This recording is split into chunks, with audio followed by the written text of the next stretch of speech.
This is Ken. Hey, this is Cal. And we are Not at Odds. Hey, how you doing today, Kelly? Good. How's it going? Good. I'm sorry you missed this interview. I know you was working. You've been pretty busy. Yeah, I'm doing a lot of hours these days. Yeah, the Christmas time of year. Well, don't get excited, but let me tell you who I just interviewed. Who's that? Santa Claus. No way. I don't think I could have had you here anyhow because you're just a big kid at heart. I don't think you could have handled being in the same room with Santa Claus. I don't think I could have shared my time with Santa Claus. My list is usually pretty heavy, and I think the other kids would have been a little jealous. Speaking of lists, I did ask him if you are on the naughty or nice list. Okay, this is going to be rich. What do you say? I'm going to wait and let you hear the episode. Welcome back, everybody. Happen to have a special guest for the season. Not going to believe it, but sitting right next to me is Santa Claus. How you doing, Santa? Fine, thank you. Now, do you prefer to be called Santa Claus, Santy, Kris Kringle? Santa. I've got some really good questions here for you that the kids really want to know. People have wrote in and asked, are you magic? I have magic with me, but I am not magic, no. The next question is, how do you go down the chimney and not get burned?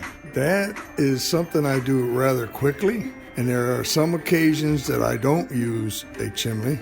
I have someone in my elf army. They have made me a universal key that allows me to enter any home at any time. Now, what I'm hearing in the background, is that one of your reindeers making that noise in the background?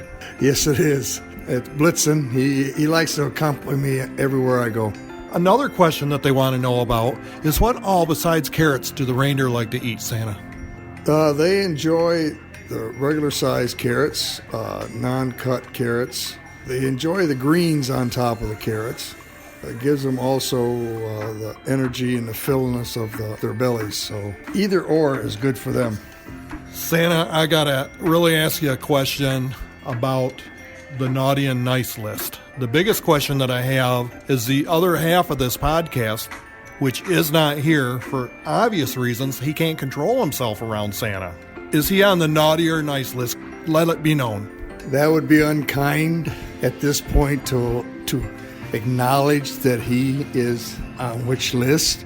So at this point, I would just rather not. One of the last questions that I have for you is, do the elves get to play in the snow after the toys are made? Oh, they enjoy the snow. It's a free-for-all with them. They have different flags set up for like an army game that they try to conquer each other's flag. They just enjoy themselves to the max, to where it gets to be long and obnoxious at times, but yet it's enjoyment for them. Okay, I'm going to bring Kelly in by phone, if that's okay with you, Santa.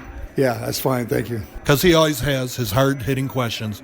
Okay, Kelly, are you ready for your questions? All right, Santa, so if you could be anything, what would you want to be? I would want to stay who I am, Santa. It's a blessing. It's something that gives me energy because of the children and the people I'm around are so energized with just seeing someone that is only around once in a while, but yet always gives someone something good that they enjoy. Okay, Kelly, you got one more? All right, Santa Claus, what's your drink of choice? Milk. Okay, thank you, Santa. Okay, for all the adults out there, we're going to have a little music interlude, and this is where you get the kids to not listen anymore.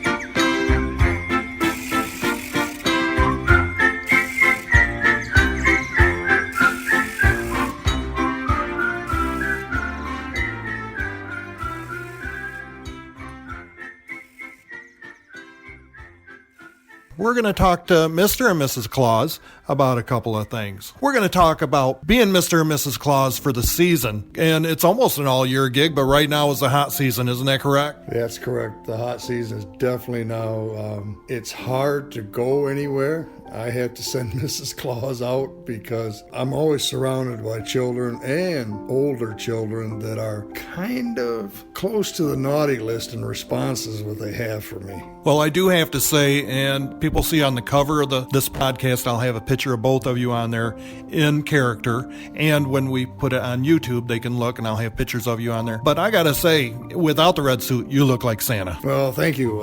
It's something that I've not had to work hard at. It's been pretty easy being white-haired and Medicare age and more. They're going to ask, is any of that stuffing? Oh, no, that's all the real stuff. That's all my attributes all come with me. Okay, great. Now, how many years have you both been portraying Mr. and Mrs. Claus? This is our 5th season. I've seen many times. Tonight, you're headed, that's the reason that you're here. You're coming to one of the schools, maybe 150 kids, isn't it? Yeah, it's quite an adventure. I know that every year they're good kids. They care about different items that is astonishing to myself. Yeah, can we talk about that? Your first year coming up here to the school. After your first year, we went in the back room and there's tears coming down your eyes. Can you talk about that? Well, the children were honest with me to not no fault of their own, but they were telling me their true feelings, and that got kind of emotional. Mrs. Claus says I'm emotional too much, but it was astounding to hear that children were sleeping in cars, wanted a new car with a heater, wishing good health for their grandparents and their parents, and wanting the children of the world to be happy and enjoy Christmas and enjoy the season. A lot of them came out to me and said that they know the reason for the season is Christ our Lord. So that was nice. And that was wonderful. The kids just love it. Another thing that we just got done talking about is last year you was at a family Christmas party for on my side of the family. And there is my grandkids that know you guys well. One of them well old enough. I think she was maybe 7. You put on the red. What happened? Well, we were at a party, and children are always excited when we come to see them. They want to believe in Santa because it's so much fun. They're not expecting someone that they know, so it goes over very easily. Now we make sure that when we're not Santa and Mrs. Claus, we avoid wearing red. I don't wear any headdress so that we can hopefully help them keep that magic. And that is absolutely magic. You guys do a wonderful job. You do parades, corporate events, private parties, and if you want to be reached, if anybody's in the area looking for a Mr. and Mrs. Claus, again, I'll have some photos out there. They can contact me right at notatodds@outlook.com. They can send a message and I'd forward it on because you guys do a wonderful job. Okay, I see it's about time to get ready for this big gig coming up. All right, you guys have a wonderful night. Thank you. Thank you. Merry Christmas. Merry Christmas. Hey, Kelly, did you get to listen to those interviews? Yeah, I just finished them up. How'd you like it? It was good. I haven't talked to Santa for a couple years, so I'm happy. That's true. Well, I say when it comes to Santa Claus, we are not at odds.